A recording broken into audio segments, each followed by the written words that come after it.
All right, 6 o'clock. I don't know who's on the screen, but. Good evening, everybody. We'll open the meeting. Any public participation? None. Fine. Should be walking in now. Okay. The IT? Yes. Treasury of planning here? Um, No, those would be. No. Those would be town meeting, town. we can let police go first then. Any objection to moving the order and having the police department go first? Seeing none. So we did have police department meeting minutes. Bill et al. I don't know if you want to add to it or not. Yeah, I can just go. It was a good meeting. Chief Scory reviewed the budget and we talked about kind of where the changes are from the previous year. You have feedback? You with Dennis again, so. Okay. Guys, you can slide up a chair or get into it. No. Thank you for asking. I can.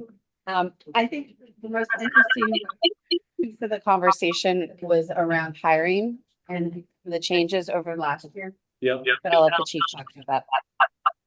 Okay. Anybody else in the subcommittee want to add anything? Okay. Bill, are you there? You good? Woody? Yeah, no, can you hear me? Yes. Yeah, no, first of all, the minutes by the chair were excellent, so if people haven't read them, I'd encourage them to read them. But it was as typical, really thorough presentation by the chief and deputy chief, and you'll obviously going to hear all about it. Now, I also listened into the Washington Town Council meeting on Monday night, and they were asked a bevy of questions, which I'm sure some of which will come up here and came up in the subcommittee that Amy chairs. So thank you. Okay. Dan, you have a question? I was gonna have Chief and others present. Go ahead. Yeah, I was just gonna ask, there was a lot of feedback on the initial comments, and I didn't catch any of because of all the feedback. Dennis, I think you mute. Dennis, can you mute?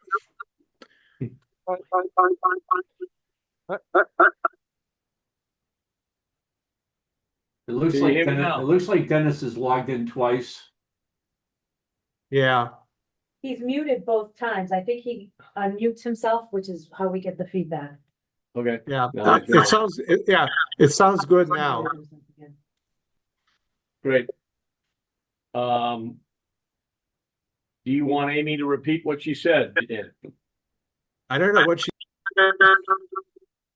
We have feedback again. Dennis, can you leave yourself muted until you want to speak? We're getting a lot of feedback from your computer. Please. he unmuted himself again. Test 1, 2, 3, 4, 5, 6, 7, 8, 9, 10. No feedback? No. And thank you for counting that high. Amy, you give us the highlights that you mentioned, Sure. please. What I said was that at our meeting, we had a very good presentation by the chief, talking about some of the changes to the budget where we're seeing increases or decreases. The thing that I found most interesting was the discussion around hiring and how we're now using more of a hybrid model, which is a change from the previous year. But I'll let the chief go into detail about that. Okay. And just one note, I talked to Liz and she had thought the spreadsheet was going to be updated. Personal services went up by, I think it was 5.99. If you look at the spreadsheet, at least it was wrong still today. I don't know if it was correct. Before I left to come here, it was off. So that's That was that 5.59 is what I recalculated. yes, and that was for information technology, not for police. Oh, gosh. Okay. Yeah, so Thank you. Disregard. police went up 1.73%. Chief, all yours. Thank you. Thank you, everybody, for having us tonight. So our FY 27 budget request is a total of $8,031,261, which is a $99,428 increase over last year's budget for a total of 1.2%. The reason it's so low is that there are no COLA raises involved in this contract. Both unions, their contracts expire June 30th. There's no new agreement in place as of yet, so there are no raises factored into this. There are a couple of officers getting step raises. There are a couple of officers that get longevity increases, and there are 2 officers who got master's degrees, so they get a bump in education incentive. So when we look at personal services, there's actually a $128,428 increase in personal services. Most of that is my request for a 49th officer, which I'll get to later on. If I can get to contractual services, you'll see that there's a reduction of $38,000 in contractual services. There's an increase of $8,000 for materials and supplies, and an increase of $1,000 for sundry charges. So getting into contractual services, excuse me, I'm going to go back to personal services. There's one increase in the line item there, July 4th. July 4th, I'm asking for an increase of $1,500. The reason being that the July 4th pay rate is tied to the detail rate. The detail rate goes up every year. So based on this year's increase, I need to have another $1,500 to that line item.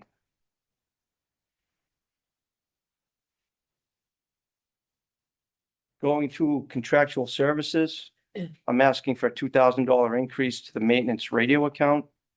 Our contract with Allcom Technologies, which maintains our radios and our repeater system, went from $19,000 in FY24 to almost $26,000 in FY25.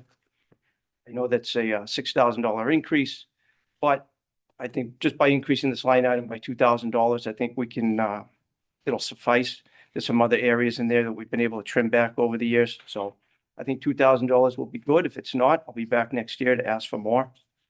But I think for this year, we'll be okay.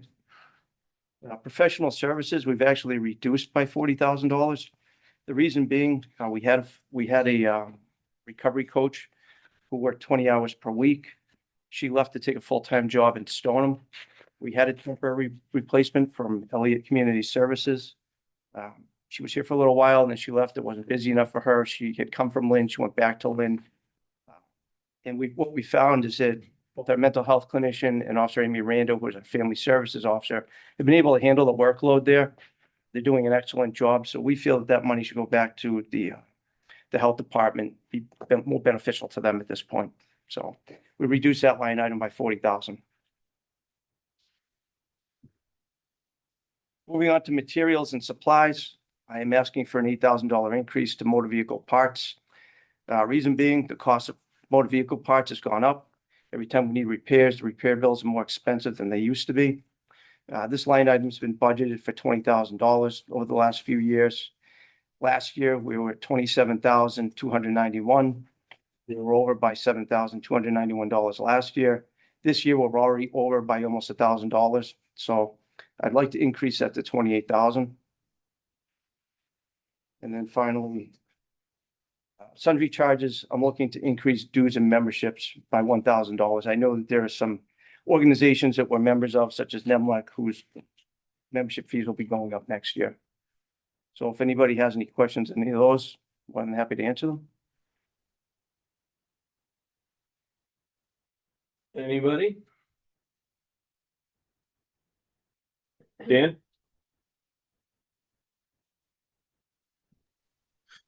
Thanks, Chief. I'm looking at the PDF that I got off of Govinda, and I don't see the $8,000. I understand there's a new piece coming out. I just want to go through the increases again. So personal services, you says 128,428. Is that still a good number? Yes, it is. And the 38,000, I heard that as a decrease. 8,000 increase on materials and supplies, which is not on the PDF. So that's going to be 179,800. And then 1,000 for sundry charges gets you to 14,500. Have I got that right?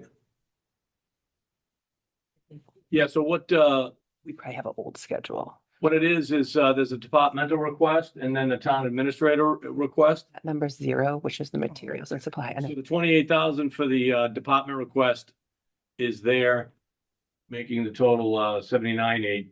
But however, the town administrator request hasn't been It hasn't updated been updated. to reflect the 28. So that's where the delta is, Dan. Yes.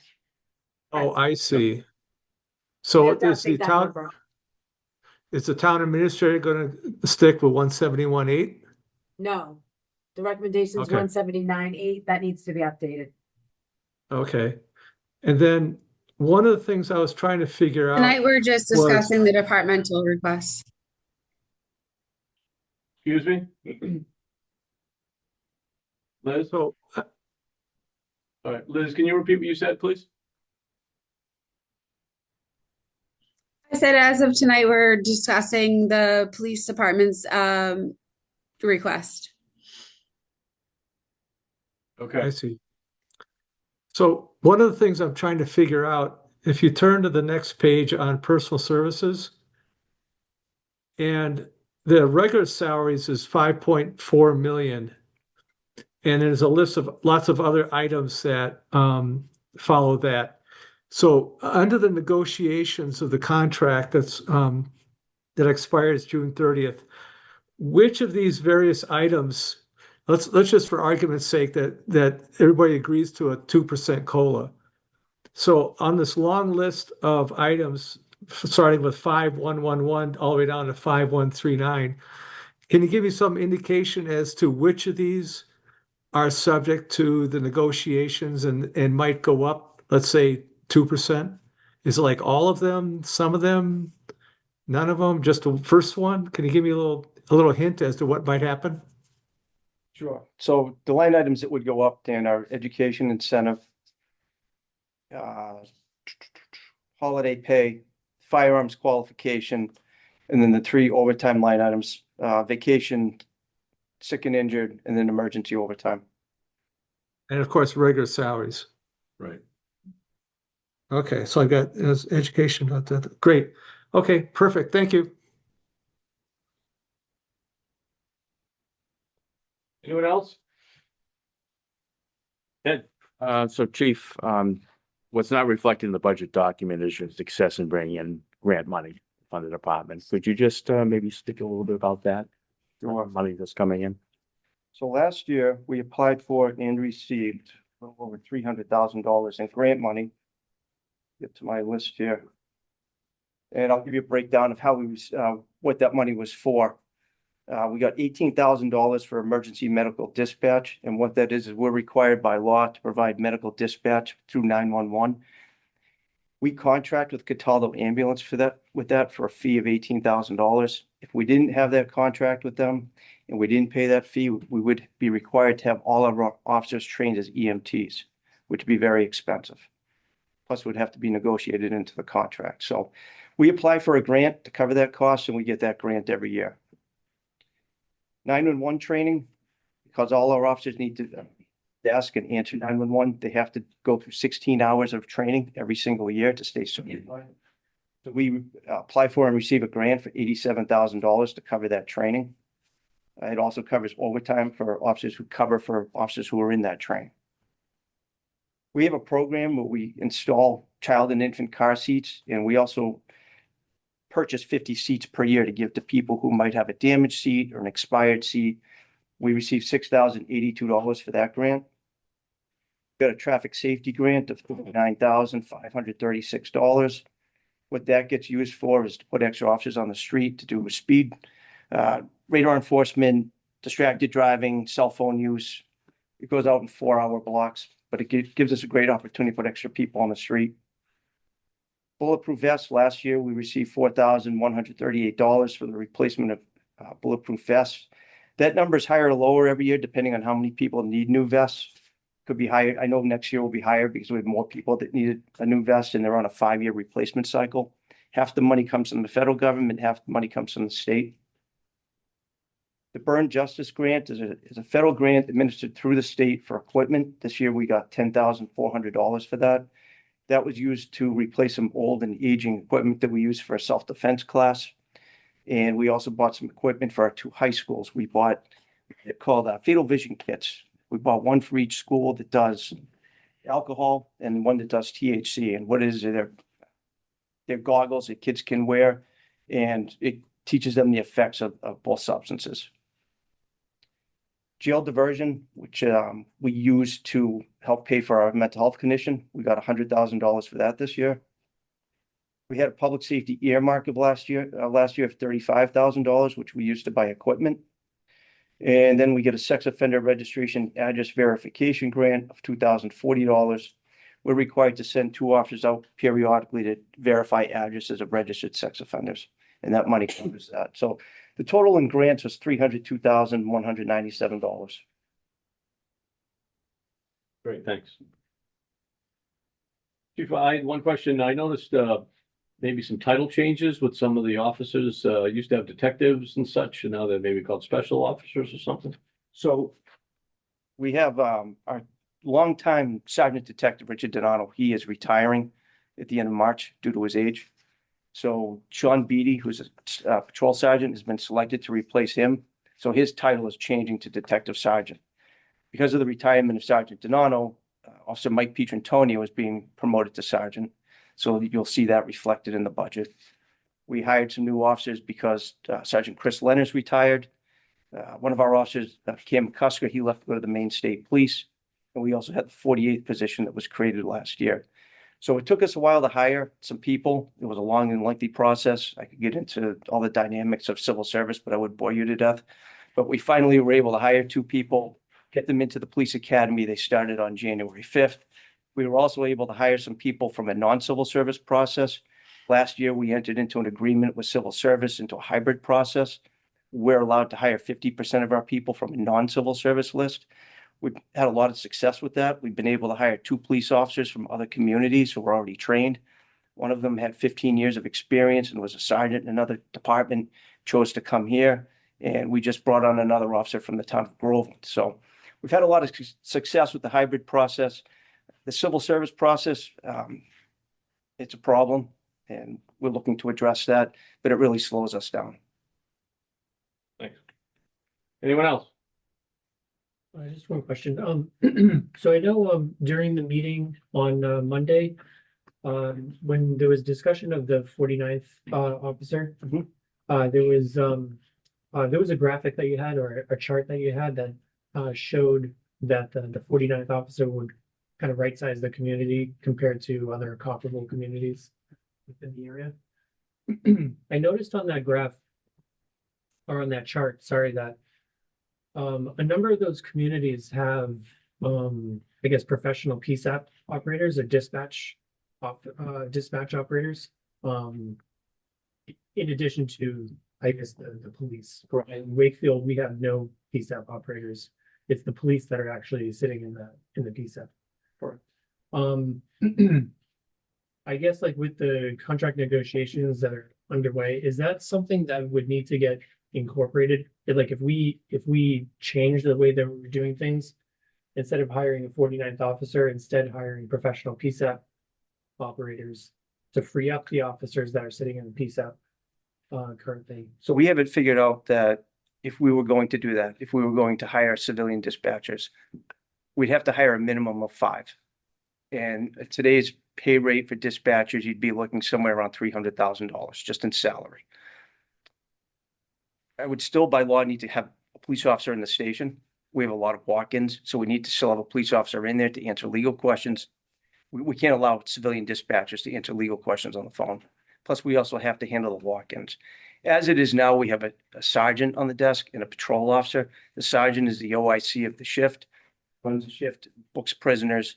At times, when he or she is booking a prisoner, that still leaves the patrol officer by themselves on the desk. I've talked to other chiefs that have civilian dispatchers. They're having a problem hiring, just like they are with police officers. They're having a problem maintaining them, retaining them, because they might leave to go to another town for $1 more, $2 more an hour after they get hired and trained. It's a 10-week training process. They have to go to 911 Academy. So our system is old, but it still works. And I like it. I like it because we have police officers answering the phone. When people call for services, our police officers are familiar with the person on the phone. It's an old system. A lot of people would say it's antiquated, but I will tell you that it works. And it works better, I think, than having civilian dispatchers in dispatch. Are those same grants available? The grants that you received for training up the police officers for dispatch, are those grants also available for the professional PSAP operators? It would only cover training. It would only cover the mandatory 16 hours of in-service 911 training each year, not the cost of salary. That's what you're asking. Yeah, you said the PSAP operators, they get 10 weeks of training or required. Right, just like I would send a new police officer to a police academy, towns that hire dispatchers have to send them to a quote-unquote dispatch academy. Thank you. All right, there's nothing else? Chief, Deputy, thank you for your time. Thank you. Thank you. Have a good night.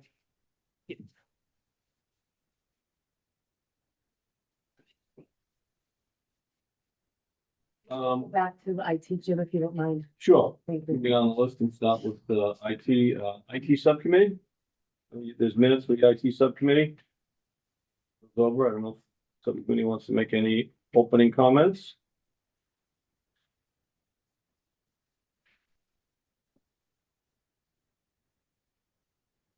We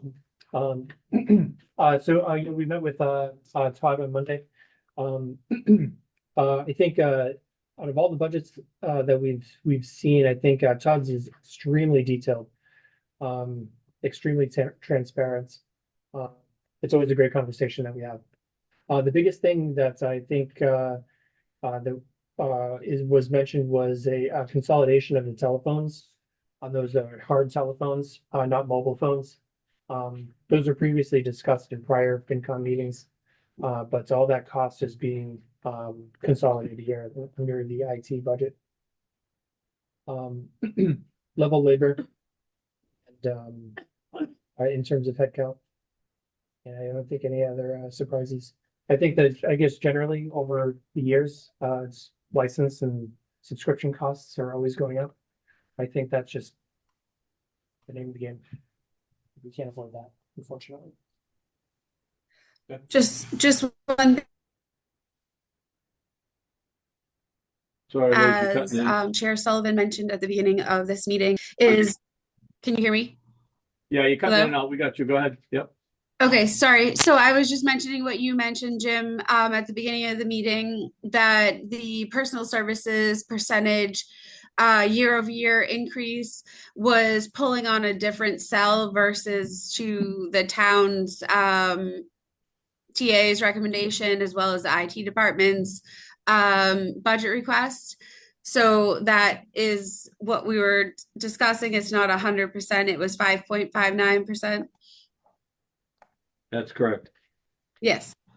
Thank you. Yep, and the total for the top of sheet A is 35.44%. All right, great, thanks.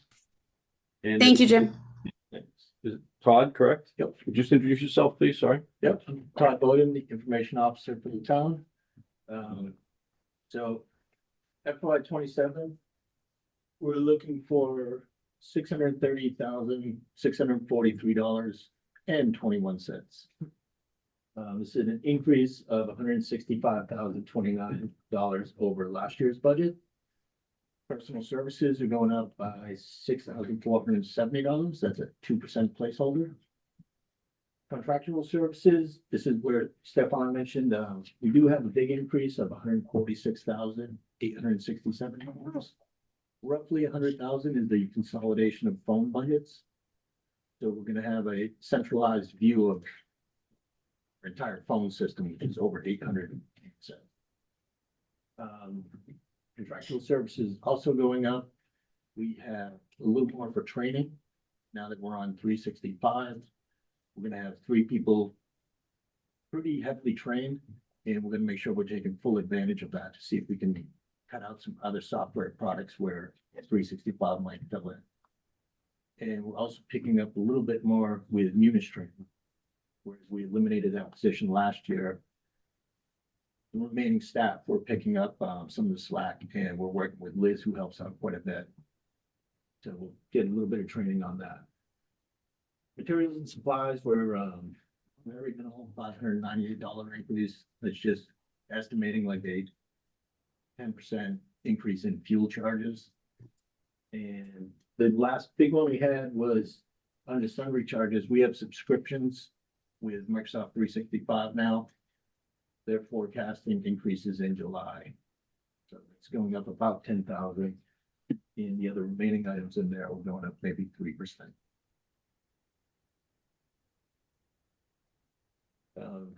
Just like with the police, we also do apply for grants, and we work off the grants. Impact too much on the operating budget, but it does help with capital. So we're just finishing up a cybersecurity grant that we got. It was $105,000. That project's wrapping up, and we're rolling right into a $134,000 grant we got for data center upgrades. And in tandem with that, we're also doing a fiber expansion throughout the town for some remote sites that we currently don't have got any coverage, and that's about $182,000.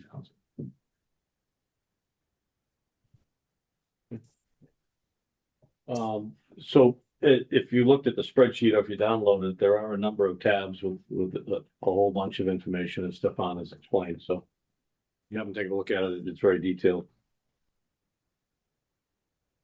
Todd, I was curious about the grants. Who are the grantors? Where are you getting these grants from? So the grant is Don't tell him. Oh, sorry. I'm impressed. Put it that way. Yeah, that one, that we're just finishing up, that's a combination of a state and federal grant. Mhm. The fiber grant is through the Mass Fiber Program. And the data center upgrades is the community compact grant.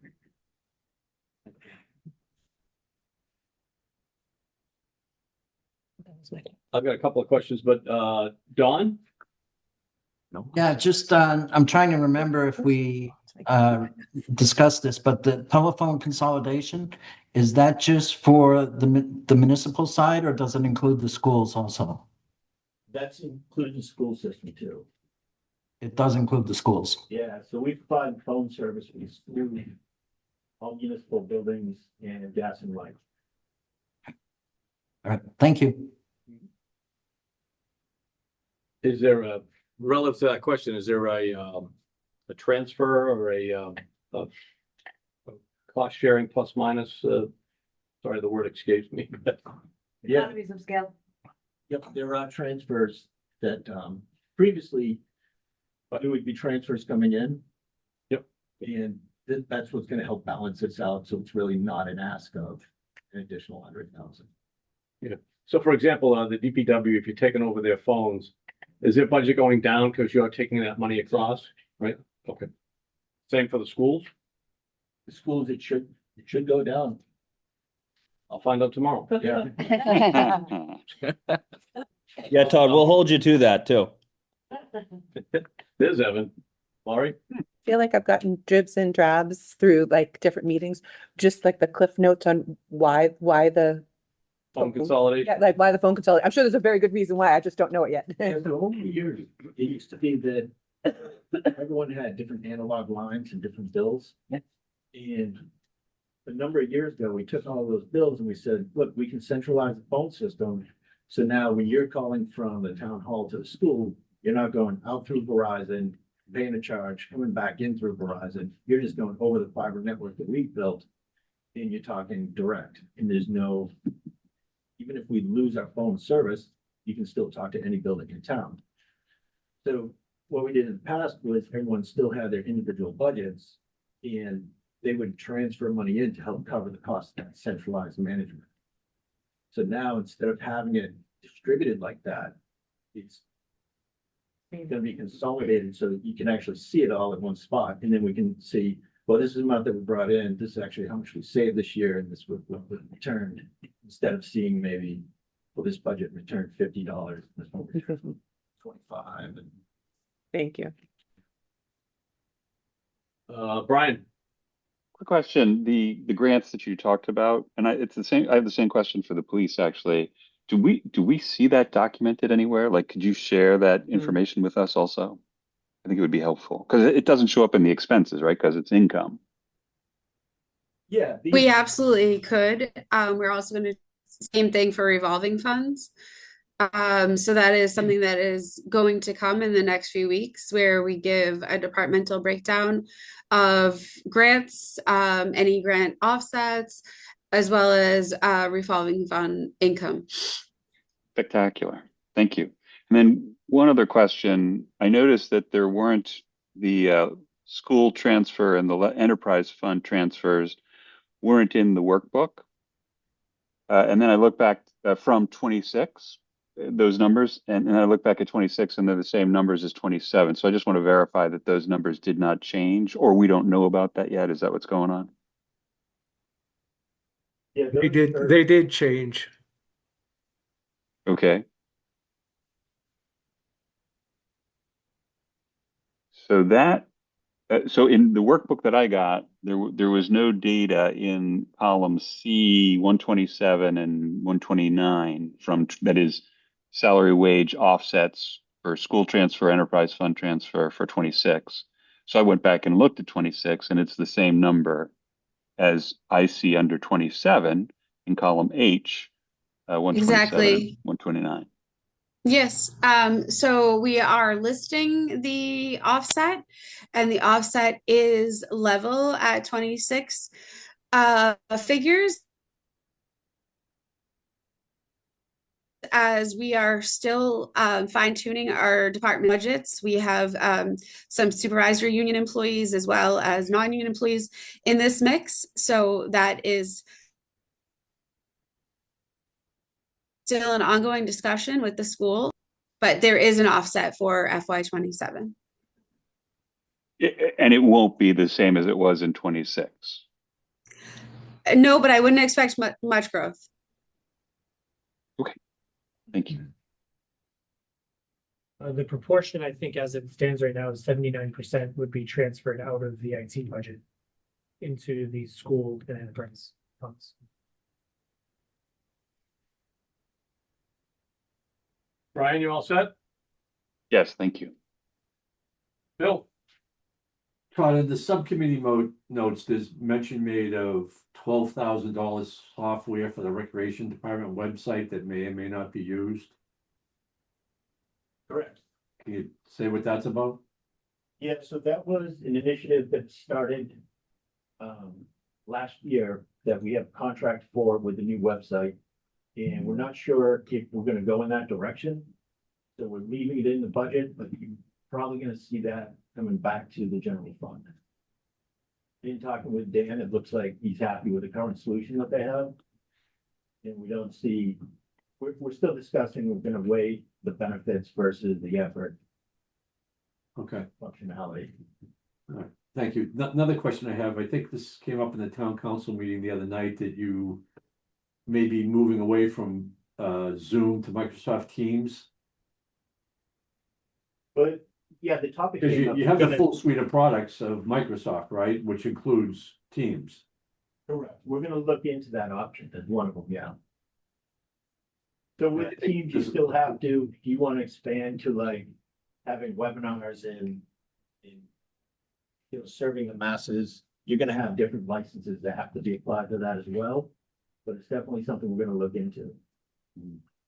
But was there some small amount of savings moving away from Zoom? No, we haven't decided to move away. We're not gonna move away for FY27. But it is something we're gonna be looking into. Okay, because you pay separate Zoom license. Correct. Can I just ask, do the employees have the ability to initiate their own Zoom meetings? Or does it all have to go through Sherry? No, because these have to be recorded. We keep them centralized when it comes to the show. Okay, so anything that's recorded has to be done by Sherry for that purpose?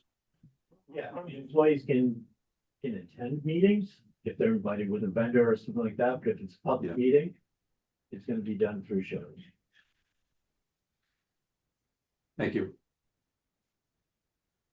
Dan? Yeah, I'm gonna go back to the transfers for a moment. I understood that the negotiating with the schools, but did that also include the enterprise fund? Is that number still tentative? Exactly. Yes, that's what I mentioned. So the school transfer and the enterprise fund transfer currently are listed as followed: $173,503.20 for the school transfer, and the enterprise transfer is $287,431.04. And so, as I mentioned, we're still trying to fine tune the increases for personal services, which plays into this mix of a transfer. But right now, those are the trans. Okay, great. And then my other question was on the contract for supervisory. I'm assuming Todd is part of that I am not. contract? You're not part of the contract. No, he is not. Okay, thank you.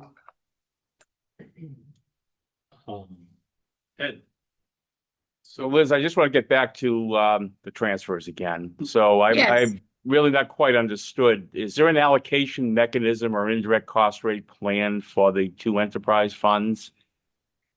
No, Ed, there In place. isn't, and there should be. Okay, So that's because why I am looking at it for the amount and percentage of services that IT provides for water and sewer. and of course, as you know, an indirect cost rate plan could account That's something for that I am looking at. We're looking at doing Yeah. Exactly. Yes. Right, 'cause Right now, because- it's just an arbitrary amount. It doesn't tie to anything. Right, because an indirect cost rate plan, you could essentially charge part of your salary, D salary, legal salary, whole bunch of things, which would certainly really help the general fund budget. Yeah. Ed, can you start over? I was all frozen. What did you say? No, we're saying with an indirect cost rate plan, much more could be charged to the enterprise funds, part of your salary, D salary, legal counsel Exactly. salary. Yeah. So Yes, that, yep. it would be great to be able to Even- develop that. And that would help the general fund Correct, budget. Ed. Yeah. I mean, absolutely. I mean, we're not even charging back the amounts for Tyler Technologies and the services that are provided by IT for those support contracts. Right, and Tyler goes up every year, the maintenance fees, for sure. Yeah. Yes, about 5%. Yes. Yep. So I am doing an analysis so that we can have a model going forward for indirect costs. Great, that's good to hear. Thank you. Will you guys be doing that for FY27 or is that going to be the year after? No, it will be for FY27. Okay.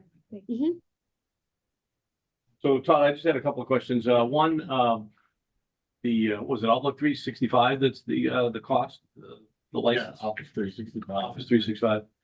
So does every new employee end up with an account and that costs how much a year is it now? It depends on the type of employee that we have. Yeah. But so if you take the cost of the licensing plus the backups, plus the antivirus, plus the archiving you have to do for compliance, it could be up to $50 to $70 per user per month. It could be as little as $30 to $40 per user per month. Right. And about how many employees? So we have two different tenants right now. The tenant is like entity. Yep. So we have the town side, which has roughly say 245. And then the police side is about just under, maybe just over 50. Okay. And schools? Schools are doing their own licensing. They primarily use the Google platform. Right. Okay. And then two more questions. Is the have servers or is it cloud-based storage? So with file storage right now, it is still server-based. And that's where that data center ranks. Those upgrades. Until we define exactly how we're going to use the cloud storage, we're not going to push it out just yet. So now that we're on the platform, it's available, we're gonna see the best way to take advantage of traditional file storage, or do you start to do team sites? What's gonna make the most sense for the workflow between departments? I have one more question. So there's three staff besides yourself, correct? Correct. You know, just looking at the titles, and I know titles don't really define the job scope, but you know, the help desk manager, the network manager, the Windows server administrator. I'll ask the question plainly, like my good friend Doug Butler would. Does everybody work 40 to 50 hours a week, would you say, in your staff? Are they taxed, or are we overstaffed? No, I would say understaffed, Mhm. but we're keeping up. So everyone is hands-on, including myself. Right. And, yeah, three of us are on call all the time. Mhm. Fortunately, one person in my staff lives here in town, so he's the first responder when we have to go down to the patrol station or anywhere else. But, yeah, we're always busy. We're always looking for ways that we can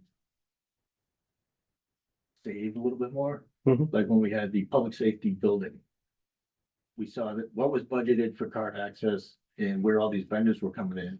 And we said, it's gonna be some work, but we'll do it ourselves. So we installed all the door locks, the swipes, the programming, did everything like that, and saved them about 53,000. Mhm. But if we're not busy, we're finding ways to be busy. Great, thanks. Ellie? Just a quick question. In the subcommittee notes, it says mobile device management being considered for the future. How is it currently managed? Yeah, so right now, mobile devices are independently contracted and financed per department. And so they can get their email on there, but we're actively looking to consolidate that like we did with the landlines. So that we'll have an idea of how many we have, what we're gonna do for mobile device management with software. If I may, you know, we currently are with Verizon Wireless for our providers, but it is just by department. It's not townwide, so we don't qualify for Verizon Wireless's government plans paying.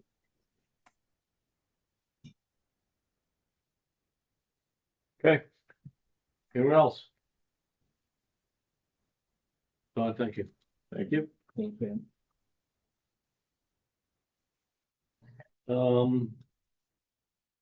Your choice, so you want to just go down the list, the other departments are here, correct? Yes, we can. go Treasury? To,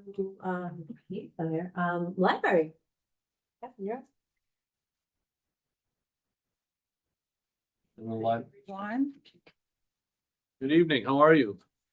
I'm Catherine McDonald, the library director. I see a couple of new faces, just a couple. So I'll run through this a little bit and then you can ask questions. Thank you. I'll try to keep it simple and your questions can be complicated. So we have a very small increase in personal services this year because we had a lot of turnover. So the amount that we're asking for is only about $16,000 more than the prior year. There are no added hours or positions. It does include Sunday, and it does not include two positions that are in the supervisory union so there might be a COLA there, but it's for two people, and I don't expect it to make a significant difference at all in that number. For building systems and utilities in the contractual services, I'm looking for 8.9%, which is about $22,299 more. And that's due to an aging HVAC system and also when we have to have inspections to the alarm system or the elevator, all of that has increased. Elevator inspections have almost doubled, it seems like.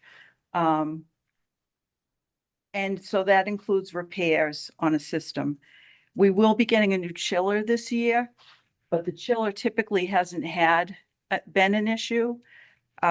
It's mostly been rooftop units, plumbing, things like that that are aging. And the cost of materials and everything has just gone up. So that was the estimate for that. And then for materials and supplies, oh, the other thing in contractual services is Noble has a small increase. The majority of increase in Noble is in materials.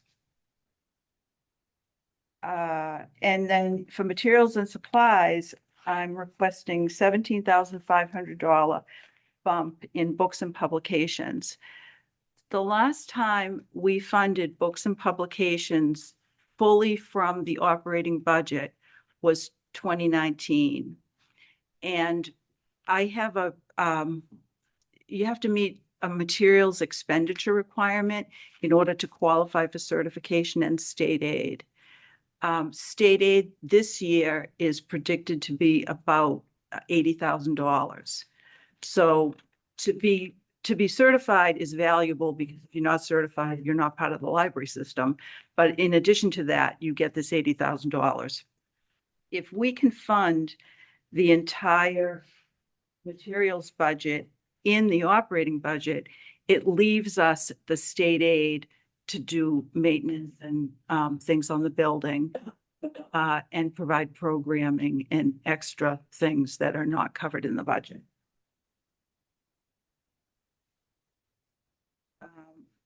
Why don't I stop there and see if you have any questions? Sure, and I didn't ask the library subcommittee if they wanted any opening remarks. My apologies. That's okay, Mr. Chairman. So Christian and I met with with Catherine and and their board. And she's really covered it pretty well. We went through everything. We made sure that, with the certification was not going to be an issue for us, and she just explained that quite well.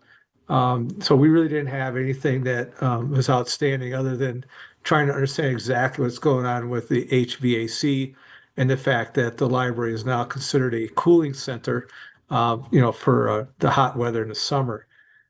One thing that is currently missing on this budget is the trust fund income. And if memory serves, that was a number that we got from Kevin Gill in the past. And I'm wondering if Liz has had a chance to take a look at that and come up with an estimate of trust fund income.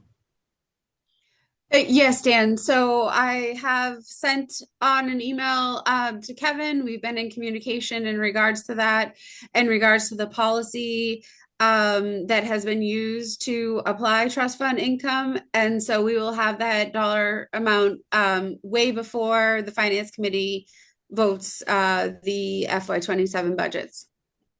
Okay, so but in the meantime, I think One can assume it's a small one can increase over assume the that 50,000. yes. Yeah, I'll just assume a small increase over 53,000. Okay, that works for me. Thank you. Questions, Ed?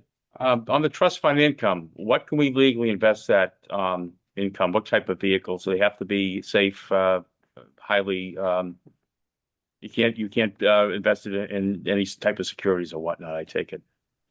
That's correct, Ed. Yes, there are certain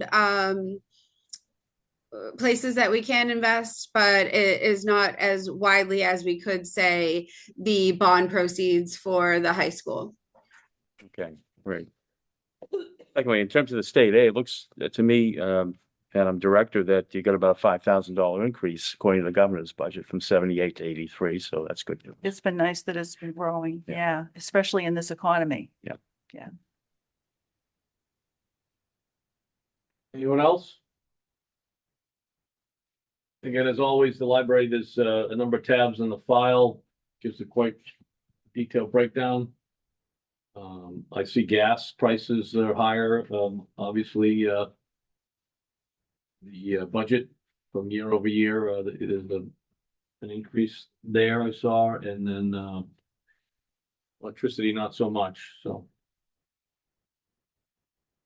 very good. Anybody else? Thank you. Okay, thank you. Night.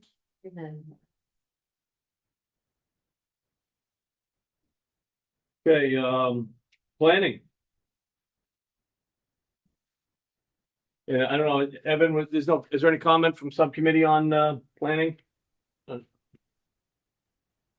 Yeah, I guess I can touch on the few that we have here, Mr. Chairman, just briefly. There's kind of not a lot going on, although I think the bottom line for most of these isn't reflective of a lot of COLAs that have yet to be negotiated for CBAs that are pending. So,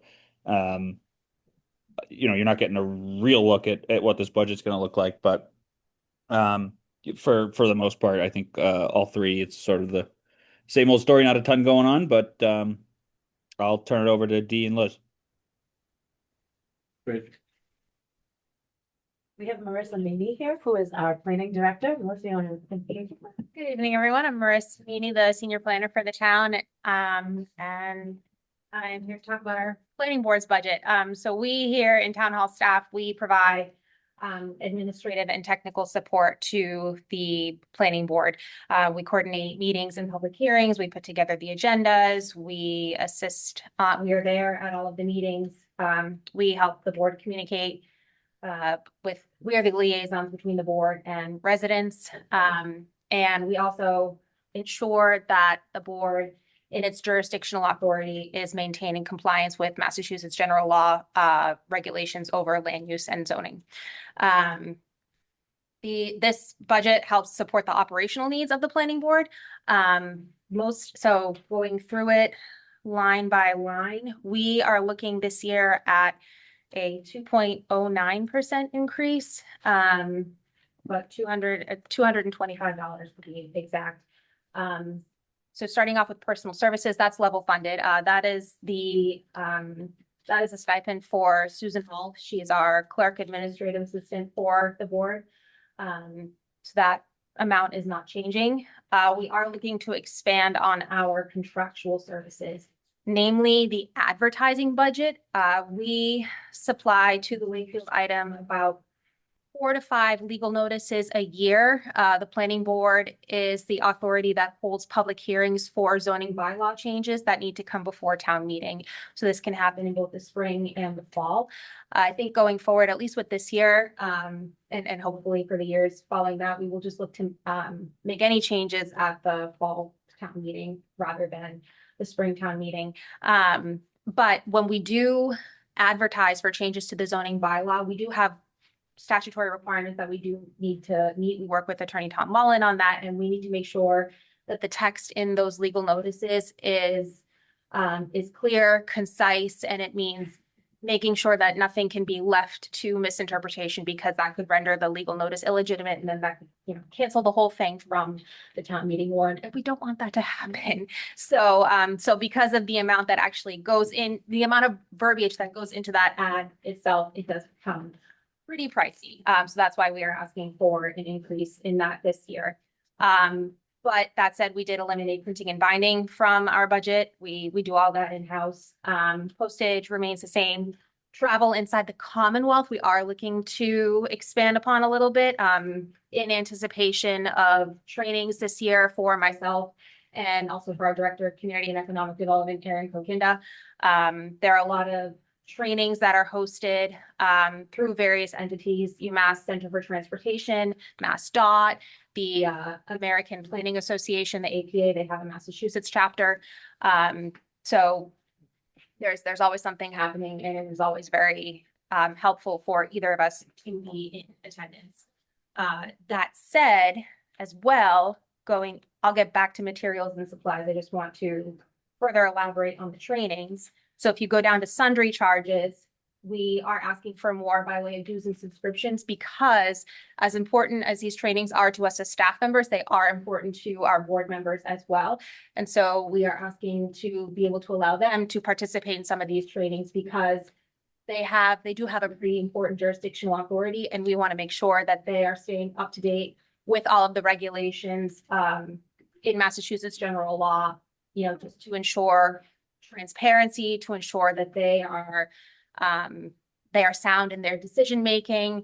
If a wrong decision is made, it could end us up in a legal battle, and we don't want that either. So better for our board members, better for us to expand opportunities for our board members to make sure that they are getting the education necessary to be able to fulfill their roles as these board members. This is an elected position. So it is important that we want to make sure that, you know, they are fully trained as much as possible. And then, so going back to materials and supplies, we are actually looking to slash that by half. So just eliminating $500 from each office supplies and books and publications. And that is pretty much it. Thank you. I see Aaron's on the line. I don't know, Aaron, do you need to add anything or you good? No, good evening, everyone. No, I think Marissa really covered it. I know our budget is very small compared to these other large budgets you're seeing, but we just appreciate you guys taking the time to listen, and hopefully this was a good overview of the work that this money goes towards. Very good, thank you. Questions, anyone? Nice job. Thank you. Thank you for your time. Thanks, everyone. Thanks, Marissa. Thanks, Erin. Thanks, Marissa. Thanks, Liz. Have a good night, everyone. Thanks. Do we want to do animal control and parking?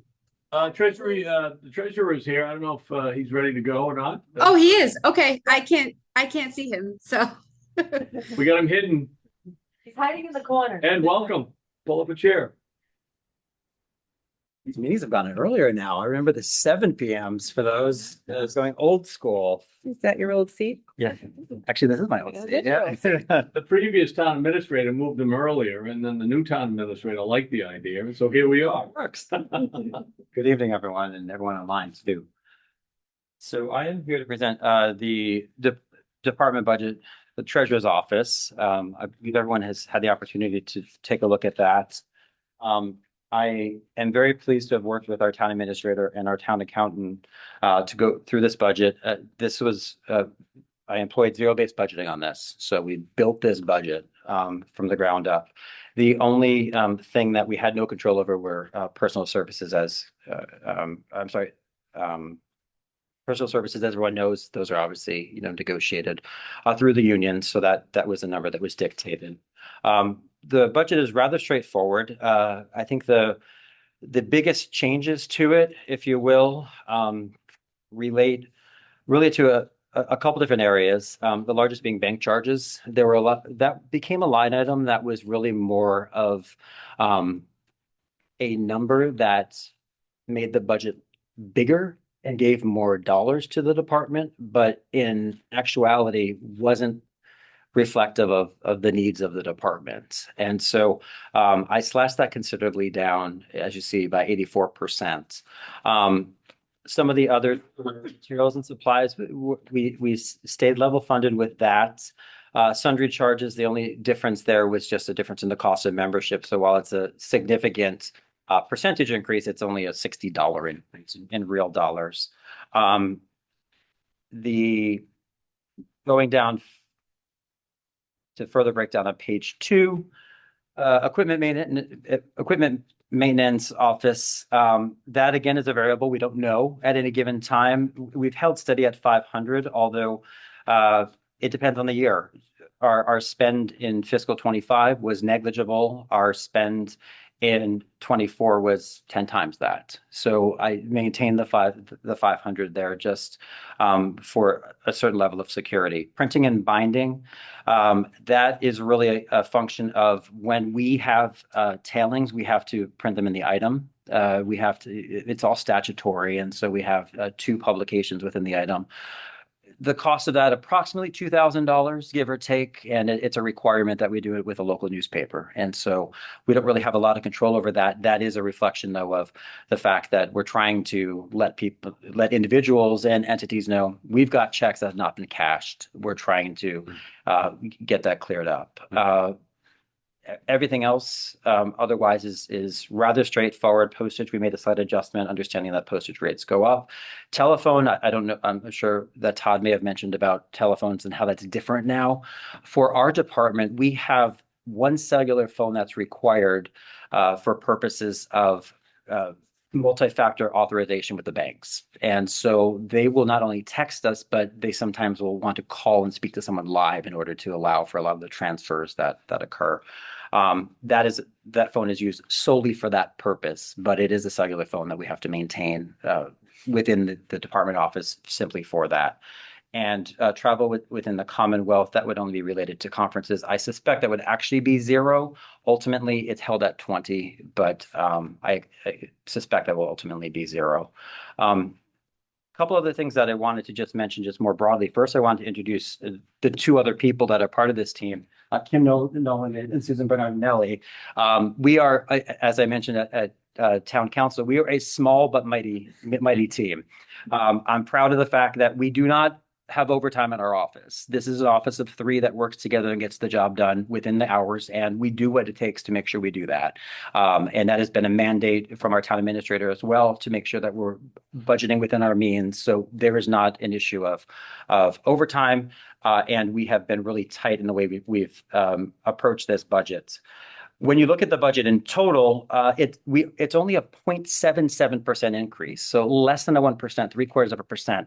And that is despite the fact that when you look at that increase, the differential there of $1,954, the contractual obligations we have through the union obligations are actually 3.5 times that. And so we were able, again, by using the zero-based budgeting approach to say, okay, where can we cut and how can we make this work? So we have increases, we have salary increases, yet net we're under 1%. And so I'm really proud of that. And I'm proud of the work that this team has done, the 3 of us together looking at this and building this budget out in a way that I think is sustainable and also meets one of the clear objectives that Town Administrator Casey made us all aware of at the beginning of this budget process.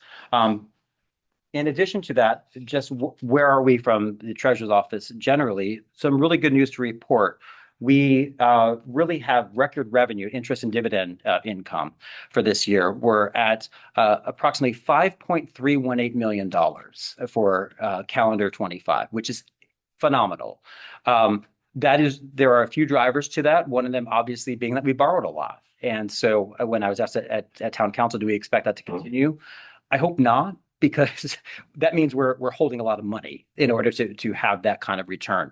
But what we have done within the department is employ different practices to see how it is we can maximize each of those dollars while we're holding them. Obviously, you have to be aware of things, like arbitrage issues and the like through the IRS. But with school borrowing, it's actually quite liberal what the IRS provides for with that. So we've been able to maximize the dollars that are in our possession while they're in our possession. A couple cases in point, excise tax bills that when that money comes over from the collector's office, that was being deposited into account that when I started was earning approximately, I think, 1% interest. We cycle that through. So that money comes in. We have a process now whereby we deposit that into other accounts that are making far more than that. We have obviously diversified where we've invested or are holding the bond funds for the school. We need considerable liquidity there because we have to be able to have 10 million, 15 million, at a time, but we don't have to do that at the compromise of interest rates. And so I have negotiated with every bank that we are invested with now and deposited, and we're getting very good returns. I think the best example of that is we parked 25 million in one institution getting 4.75%, which is, I think, phenomenal. And those numbers bear that out. So when you hear the 5.318 million plus, that's what we're talking about there. So I think we've done a really effective job as a team and really re-examining and seeing where are the dollars and how can we maximize that for the taxpayer. And it does make an impact. This is by far a record revenue number for 2025 calendar year. So that's really where we are in a nutshell. I'll answer any questions specific to this budget. And then if I could indulge, Mr. Chair, I did just want to address some of the discussion I know that happened, I think, 2 meetings ago relative to the Treasurer's Department as compared to the collectors. But if it's okay, I'm happy to answer questions first on this budget. Great. Open up for questions. Hal. Okay. One question on bank charges. So it looks like actual spends 24, 25 was relatively low, obviously, compared to what was appropriated. Hmm. Did that have anything to do with how much money we're holding in an earnings credit rate that is applied to those funds? It's Bank charges is really something that should be virtually zero. We have arrangements with all the banks where we don't pay bank charges or the common bank fees. We do have one bank that I know Susan is always following up with because they try to assess a monthly fee against us based upon the bank balance that we then have to work on getting credited back. But no, that would really be a function of in other organizations, the kind of charges you'd see typical with banking relationships. We don't have those sorts of fees here. So that has been a carry forward, candidly. And there have been things that have been categorized as bank charges that I don't think really fall into that category. But I wanted to pull that money out of this budget because we don't need it. And it doesn't make sense to keep it in there. how many bank relationships do you guys have?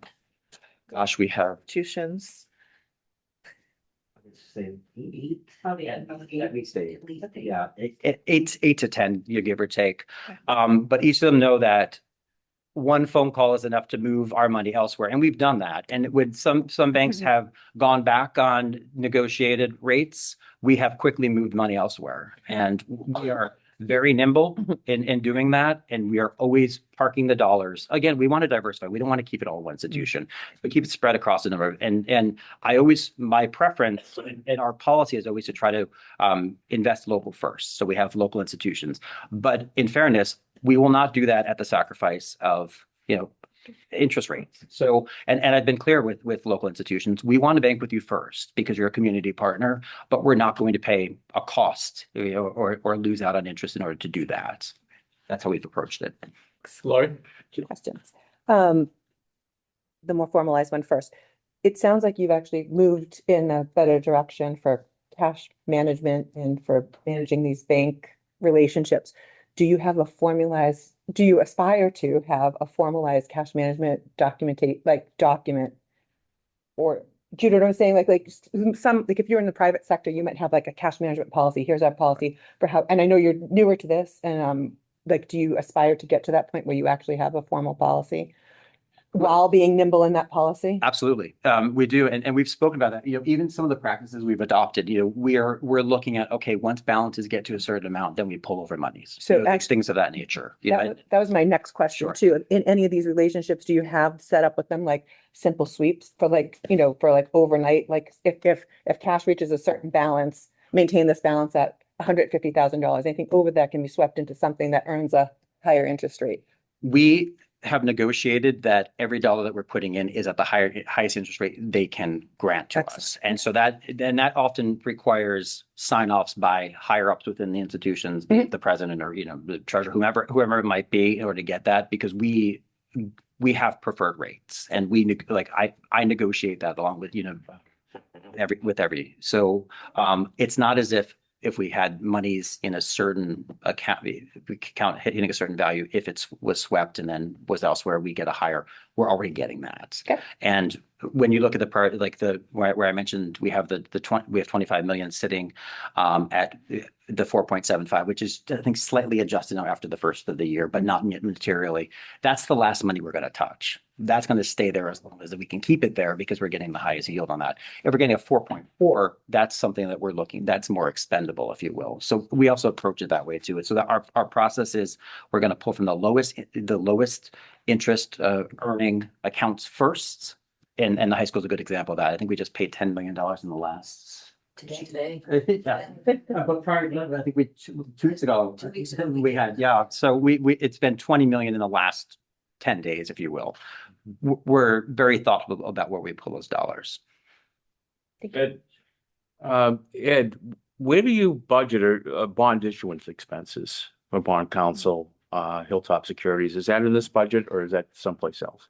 It basically gets wrapped into the borrowing, like the bonding at the time. So that's basically where you're going to see that. So that's part of that's when they break it down. It's wrapped into those costs. So you get a premium on the bond, you pay the issuance expenses out of that. Right. So I want to ask. So Ed Bean, yes, that's correct. So it's not part of the treasurer's budget. It is basically netted out of the premium of how that's how Hilltop Securities takes care of that. So if there were anything over and above the bond issuance costs, if we could not afford them within our premiums that are being given, it would be paid out of short-term debt. That's great. I want to ask a couple more questions, not specifically on the budget, but when are we going out to borrowing next? Well, we don't have anything that's really immediately off on the horizon at this point. To my understanding, town administrator, there's nothing. Nothing. And we're fully borrowed on the high school, correct? That's correct, yes. Okay. The second tranche we closed, and I think it was Nothing at the moment, but I would. Go ahead. Yep. Sorry, I have a delay. I'm sorry. No worries, go ahead. So what I was saying is we don't have anything right now that we need to go out and borrow. But it could happen in the near future as to what gets approved, if there is anything that is being requested outside of the capital allotment. So if there's a warrant article for a specific item, then we would need to go out for bonding for that, but that may not happen until the new fiscal year. So you don't anticipate any more borrowing in this fiscal year by June 30th, is that correct? Correct. Okay. Yep. I will say too, we closed, I think it was the first week of September, I believe, with the second tranche of the high school. So and those funds are actually quickly going out. Okay. I'm very interested in the bond rating, of course. I was scouring the website. I didn't see the Standard & Poor's credit report for the downgrade. I'm very interested in reading that. I think it should go on the website. Last one, I think, was in 2023, the S&P report. But we did go down to AA+. And I'm sure it's the hope of the town to try to get back to the AAA. But if we could to post that on the website, I'd love to read that. Certainly. And I will say something about that too. Absolutely. You know, the bond rating, and town accountants can speak to this as well. The bond rating is not a function of the town as much as it's a function of how Standard & Poor's has changed the criteria. That's and correct. we were cautioned about that well in advance when we had the preliminary calls. They made us aware of that. They said, just so you know, because they had a negative outlook last year when they looked at us, and it is incredibly difficult now to maintain a AAA bond rating. I've come to appreciate that, and municipalities across the country are finding that more and more. A particular nuance that we have here when they're looking at a community like Massachusetts, like Wakefield, and in a state like Massachusetts, is the cost of high schools and the cost of school building generally. And see, they're looking nationally, and what we pay per square foot for school construction in Massachusetts is exponentially more than many other places around the country. And that has often been perplexing when you think about what the major borrowing is. It's for schools, right? Primarily. I mean, certain public safety buildings and the like, of course, other things, maybe, road improvements, but by and large, it's really school borrowing. And that has been a real rub. And that's a function of what we are paying in Massachusetts for the construction of these facilities. And it doesn't align with a lot of other places across the country. And they're really having great trouble with that. In addition to the way that they changed their criteria, because they found that AAA bond ratings were being assigned with too much regularity, that they were becoming diluted. And they reset the criteria. And I don't think there's anything that our town, again, I came into this in May. We had our meeting in June, but I don't think there's anything our town could have done short of that. They feel like we are over leveraged and we are borrowing too much, and we don't have the kind of portfolio, if you will, that really justifies this. And certainly the taxpayers believe that, or the voters believe that the high school is a priority, and it's a big nut to crack. And that is going to be a large liability we're going to carry for a long time to come. But it was really interesting when they made a point of the Massachusetts construction costs as something that is really an outlier. Cost of labor. Yeah, indeed. Yeah, I mean, there's a number, right. It's all built into that, but that was something that was. I know I'm quite familiar with this stuff, and Standard & Poor's did change their methodology, putting far more primacy on long-term liabilities like debt, pension, and OPEB. Right. But for sure. And I'll say something too. That's actually been one of the high points, and Town Administrator Casey gets to certainly speak to this. We are light years ahead of most of our, call it competitor or comparable communities. We do very well with saving and putting aside for OPEB in ways that are better than the state. We've been deliberate about it. I know that it's easy to. Better than the state wasn't hard. This is Go ahead. Yeah, this is true, but it's the sort of thing where we are better off, and so and we really tried to highlight that, and that was a big part of the surveillance call too, saying when we look out, to your point, Ed, about this, when we look out the next 10, 20 years, we as a community are far better positioned than most of the other communities that don't have the sort of savings that we do. That matters. It matters a good amount from our long-term health. But again, there's a criteria that they're applying. They've recalibrated, and they take our numbers and plug them in based upon their new criteria. Do we have a copy of the report? Because I wouldn't mind reading it. Absolutely. Yes. That was, I know, supposed to have gone on the website some time ago, like before your time even. So Yeah, I think I've seen it, but I don't know if I found it on the website. Eddie, you all said? Well, one more point is I do think we should be a little bit more transparent on the impact of the high school on the property tax. The full impact will be next fiscal year. And I'm not sure, we've done a good job of giving taxpayers an estimate of what that's going to be on the average tax bill. And I would just recommend that we think about doing that. For my time on the town council, I was always cautioning that the number you're seeing on your tax bill is not the number you're going to see when all of the full borrowing is realized. Absolutely. No. And I believe the latest number is about $1,350 or $1,400 for the average on the average tax bill per year. That's a significant amount of money. You gross that up, you're talking close to $2,000, right, of additional earned income. That's not keeping pace with what most people's incomes are. So it's absolutely an issue. And I know that that's a big part of the reason. In talking with our town administrator too, we're being very deliberate about the way we're looking at budgeting going forward, because we're mindful of that. And we know that one of the biggest things that came out of the surveillance call with Senator Ports too is the idea of they see our community as having taxpayer fatigue. And there have been a lot of asks of our community, their words, taxpayer fatigue. So how do we address that? How do we make sure we still have we deliver the services at the high level we intend to, but also make sure that we have bills that are not going to cause, especially our older population, to be priced out of their homes, right? Because of tax considerations. So that's an ongoing discussion, but I agree with you. The more that we can stress to folks, this is what the high school will cost, just so you understand it in context. And again, it's in no ways intended to be a negative about the high school, but it's just the reality of what that means. So when you have a higher tax bill, why is that? Right. And people understand. Dan. Thank you. Ed, I want to follow up on your investment income.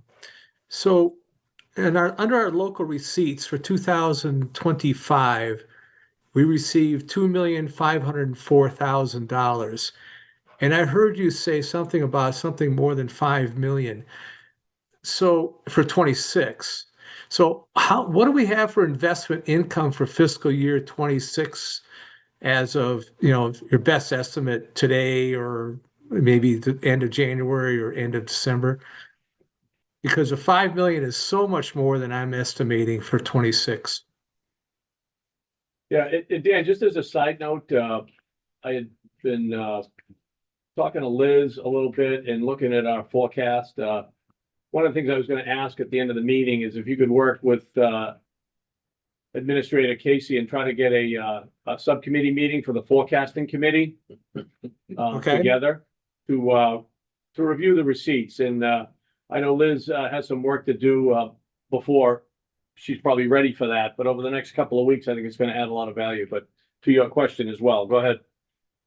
Dan, I'm sorry that I can't provide you the handout through technology, but I've broken down with my team, and the revenue sources are in total a combination of bank account interest, which is 4.328, OPEB revenue 988, and then the rest is trust income, which I think totaled, it was about 35,000. So that actually puts us at 5.353 all in. And Dan, I'll send you this, No, I'll send you this document.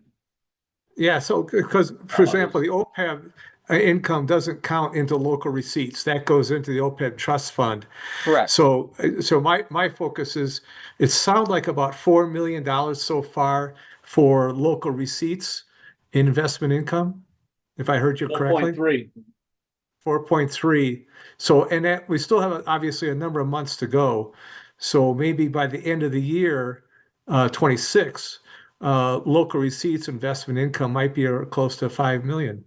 Well, this 4.3 is calendar 25. So it Jan through okay. December. No, So my question is 26.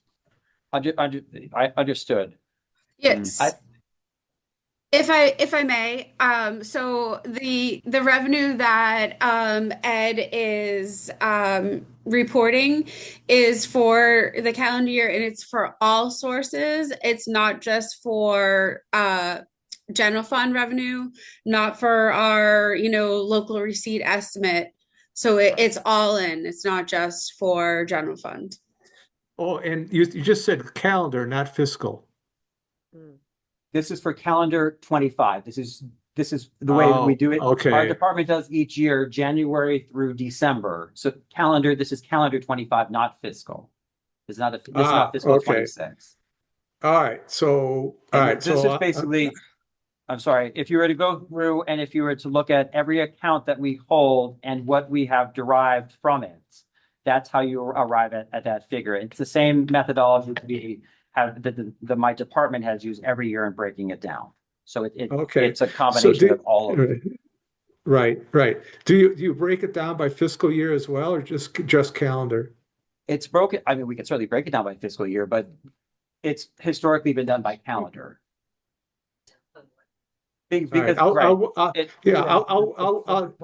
will work with Liz, and we'll talk about the fiscal amounts. We'll do this offline.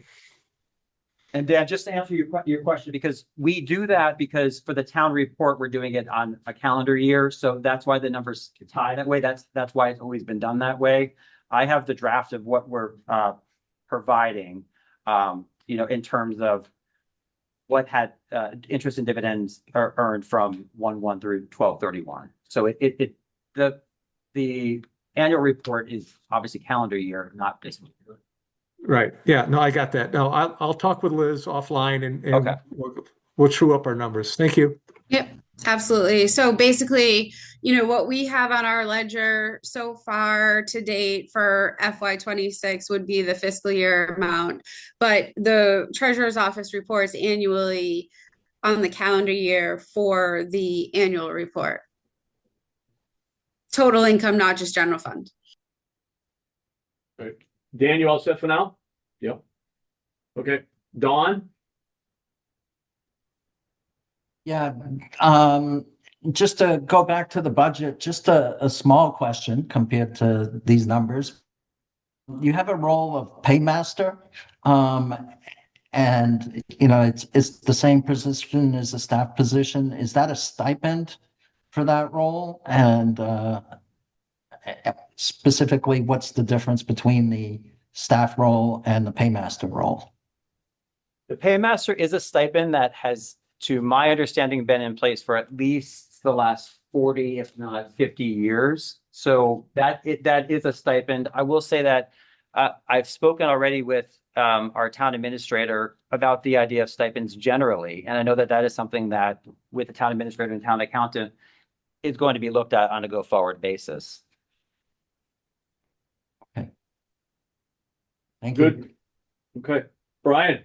I just wanted to give a shout out to both Dan and Steve for their emphasis on the importance of OPEB, and to point out that I still have my Got OPEB button from when Dan handed those out years ago.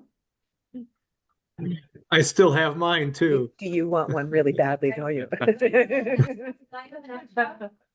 Don't have one laying around. I think one of the biggest challenges that we found, especially in neighboring communities, is that OPEB is the easiest thing to not fund or to cut back on, right? Because you're trying to meet other operating expenses, so you do that, and then OPEB is always the one that's the last on the list.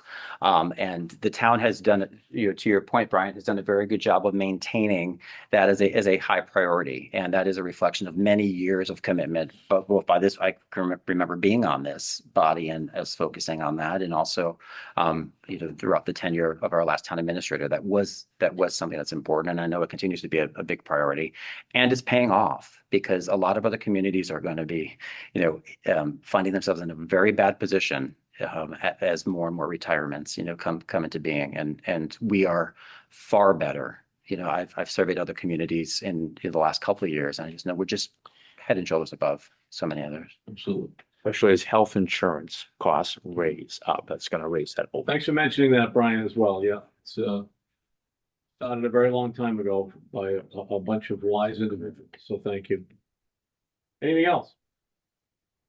And the only other thing I just wanted to mention was just because I know there had been some discussion relative when the collector's office had presented relative to the idea of certain trends that a lot of other communities are showing regarding do you combine collector and treasurer? Do you make them appointed versus elected? A lot of open questions. I think, and I heard the discussion. I think it was a robust discussion at that. I think one of the fundamental questions from my own notes is, what is the problem that we're solving for here by doing that? And I think there's a few things to be thinking about. One of them is when you look at FTE for the two departments combined. Okay, the two departments combined have 5.5 FTE approximately. Other communities that have combined the position of treasurer and collector have anywhere from 7 to 8 to 9 to potentially 10.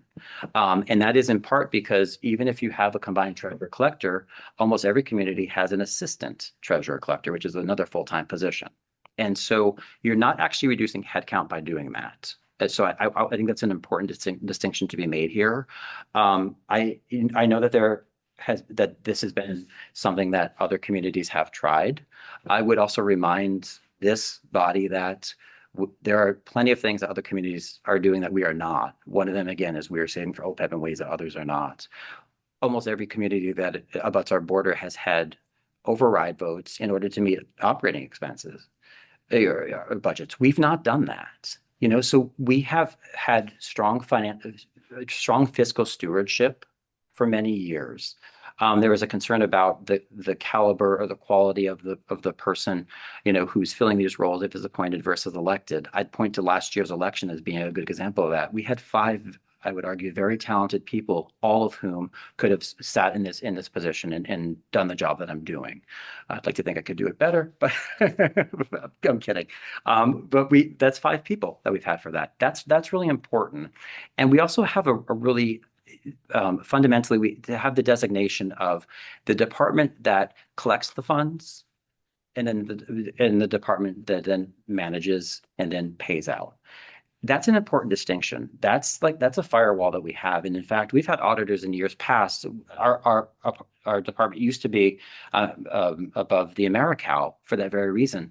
They wanted the treasurer's office to be so separate from town hall that they're not even in the same building. It's a big part of the reason why we're at 5 Common versus even within town hall. So the idea of thinking that we could somehow consolidate, one from an FTE perspective or like a savings perspective, it's not going to be realized. 2, from a operations perspective, the whole host of what my team does is completely different than what the collector's office does. Completely different functions. So it's not like if someone in the collector's office is out, someone in treasurer's kind of steps in for that. We're talking union employees that would then have their job descriptions doubled because instead of doing the current list of full-time tasks, they'd have to be responsible for knowing how to do twice as much of that. So it feels like it's a solution looking for a problem, candidly. We also have autonomy with this, that by having treasurer and collector elected, then there's a direct accountability to the people. And there's also the assurance that whoever the town administrator may be, and I think we have a fine one now, but whoever the town administrator may be, there's a level of independence between the treasurer and the collector and the town administrator. This is not someone, this is not a patronage job. This is not someone who's hired because of whatever. There's no allegiance or loyalty to any particular town administrator. It is a job that is accountable to the people. And so I am happy to talk further about this at a later point in time, but it did come up, and I think it's important to understand exactly what it is that we do. We serve a lot of functions in the treasurer's office. We handle things like our cemetery plots, as a for instance. We're dealing with, I'm negotiating with delinquent taxpayers.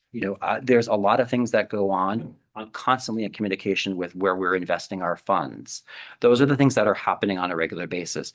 The collector's office does a very good job. I think their collection percentage is something like 99.7% or thereabouts. Very good, but they have a whole different core set of functions. So what they do and what we do are equally important, but are very different. And that check and balance that is created there would certainly be lost when you're blending, these departments together. And not every community that's blended these departments together has necessarily seen success, nor have they found that they have had the administrative support. So they've actually had to up the FTE. I believe, one community was as many as 10 people, when they bring that together. But again, 7 to 8 was the average. We're at 5.5. So I just want everyone to recognize that. I know that that's not the primary discussion for tonight, but I think it's an important point to have made, because I think it was lost a couple of meetings ago when that had come up. Okay. With that, thank you for your time. I appreciate it. Thank you both, all of you. Good seeing you. All right. Jim, I have a little bit of a different experience with the combined treasurer collector, but sure. that's something we can discuss with the charter review committee. Okay.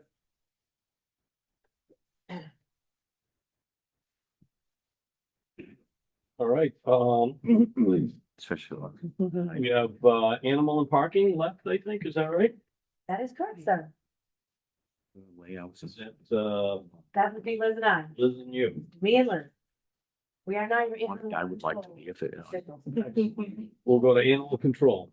We've learned more about animal control, I think, than we really want to know. Exactly. Dogs and squirrels biting dogs and dogs biting dogs, and how to have your pet spayed and neutered. Wow, how did I miss that? No worries, Liz. Yeah. Sorry, I had to yell at my child. No worries. We've all been there. It's hard being stranded in Aruba. Yeah, poor Liz isn't home yet, for those that don't know. Was expected to be home Expected to be home last week, so. and is not. Okay, animals. Whoever wants to run through the spreadsheet, please. Thank you. So right now for animal control for FY27, we are looking to level fund. We are in discussions. I'm sorry. Nobody said anything. Go ahead. I can't hear you. Go ahead, Liz. Is she frozen? Yeah. Hello? Wants to hit the button. I can take it, Liz, if you want. Are you having connectivity? I can trouble? share the screen. Can you hear me? We can hear you. Yeah. Well, Okay. we have the spreadsheet. We're all set for that, unless there was something else you wanted to share. No, I was just going to pull up the spreadsheet if you needed that. But we are currently in talks with Melrose and Stoneham.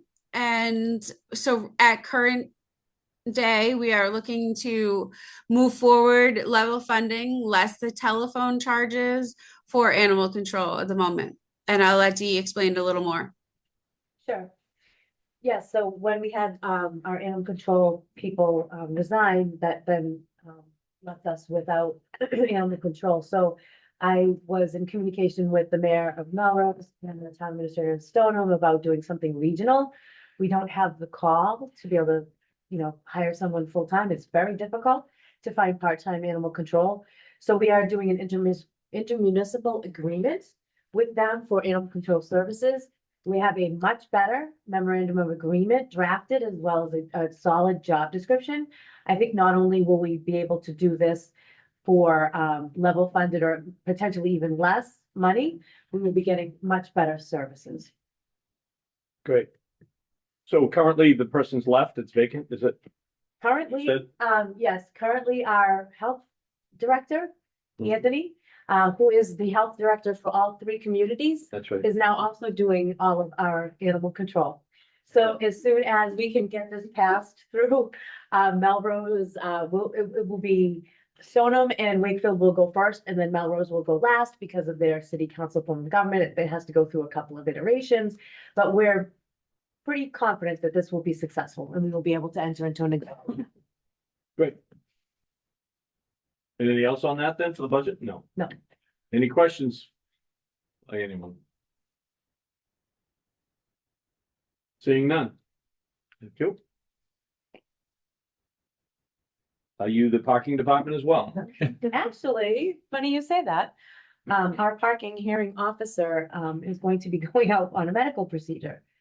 So in my office, Sherry, who does yeoman's work and is an amazing person, has been trained on how to do the parking, ticket mitigation, how to enter things into the system, etc.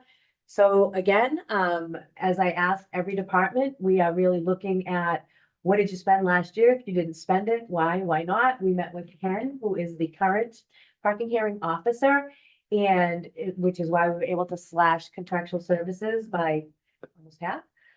Again, this is a very small budget, level service right now.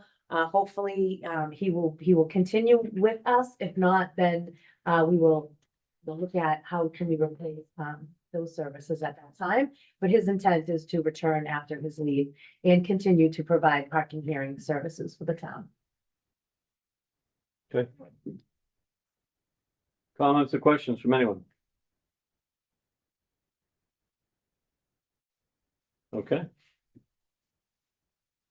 That concludes the budgets for the evening, I believe. We have some meeting minutes to review and approve. The first meeting minutes on the list is item number B, the Police Department Subcommittee. Move to accept. Move to accept by Bill in a second. Second. Good, thank you. So the meeting minutes for the Police Department budget of Jan 29, 2026. Any discussion?